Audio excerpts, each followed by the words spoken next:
Hi guys, my name is Reema Chittalia and I am the founder of EduFit. In this video, we are going to talk about our third hook, which is the underrepresented population. So, let's get on with it. Well, what is the underrepresented population? There could be a certain race that is underrepresented as a part of admissions. Sometimes it could be Mexicans, other times it could be African Americans, other times it could be anything else. But when the college sees that there is a dearth of a certain kind of race while giving out admissions, they do give preferences to the race of a person while giving out the admission.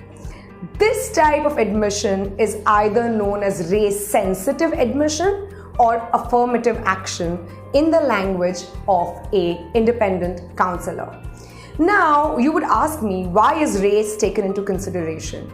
The key here is that diversity.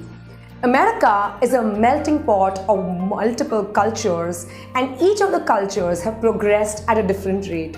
Some religions or cultures have progressed better than the others, and America as a country wants to ensure that every race has a chance to progress and survive, and hence race is taken into consideration as a part of admissions process. Do all colleges consider race as an important factor?